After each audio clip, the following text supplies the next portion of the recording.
welcome to the Future Talks. We're joined by Carin-Isabel Knoop.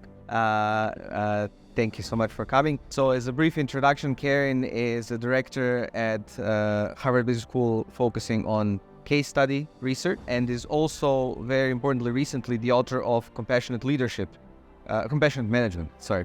Management, a book which focuses on managing mental health in the workplace. So to start off with, I think that specific topic, you've focused on the topic much before COVID and much before we all started being very concerned about LinkedIn posts on the topic. What have you found is the defining trait that organizations who are successful in managing and engaging their employees also in terms of their emotional well-being have, and what sets them apart? So maybe I can combine the two parts of your introduction with just, my day job, which is writing case studies, which are basically stories about individuals making decisions. And we've tended to write these cases very much as robots managing robots.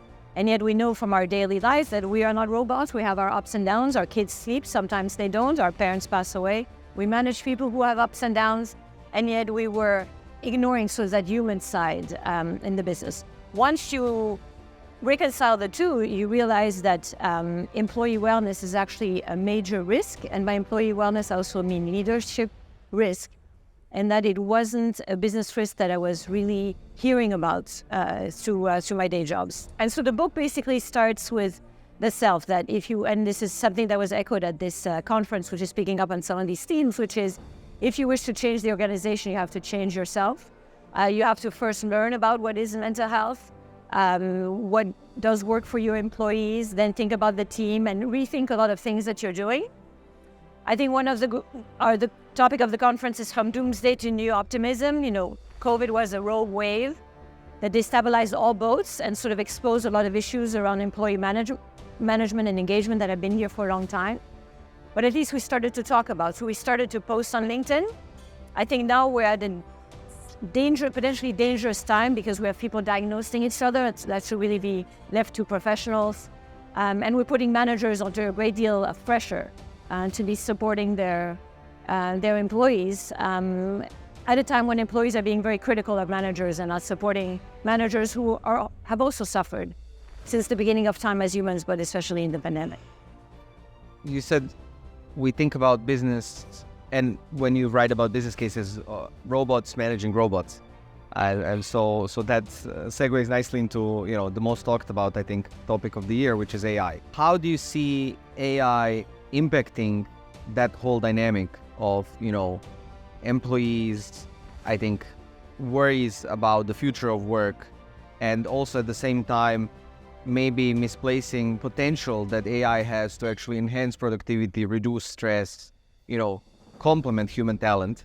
And does that tell us something about also mismanagement of empathy in the workplace, where ultimately the first reaction around every innovation is fear for survival and existential risk? Yeah.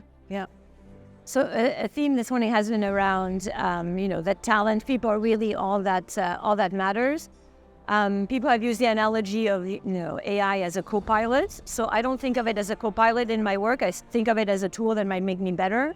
It forces me to ask better questions. It's forcing me to think about, why am I writing about a particular topic? It's helping me gain time so that hopefully I have it to think.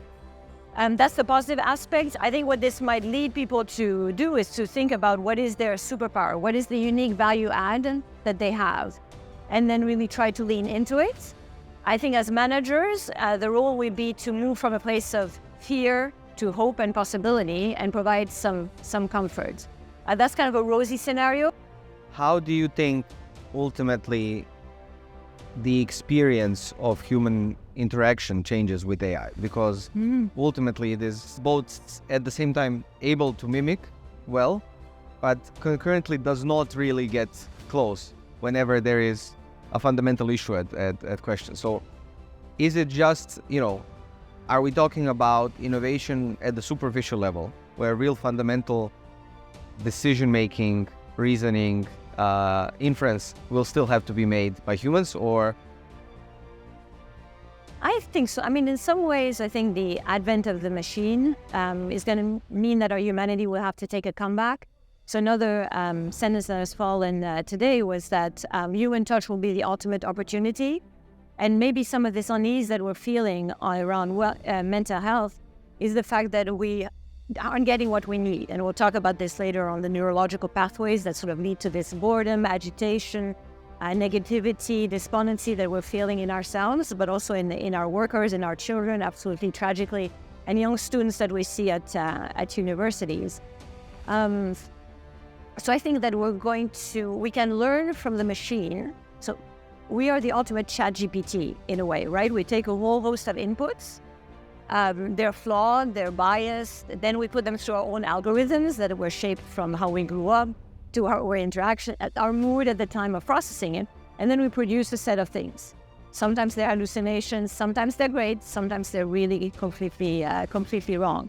And I think if we can use AI to think about what is it about the machine that we don't like? We don't like that it's quick, it's just sort of predicting without thinking. Can we embrace everything that makes us human at this time of technological So I'm choosing, because of the topic of the conference that I think is really fantastic about new optimism, to look at this as a fundamental transition. Humanity has been through many transitions before. And if we keep our heads and hearts and guts about it, I think we'll... Thank you so much. You're welcome. It was an absolute pleasure. Thank you for the questions.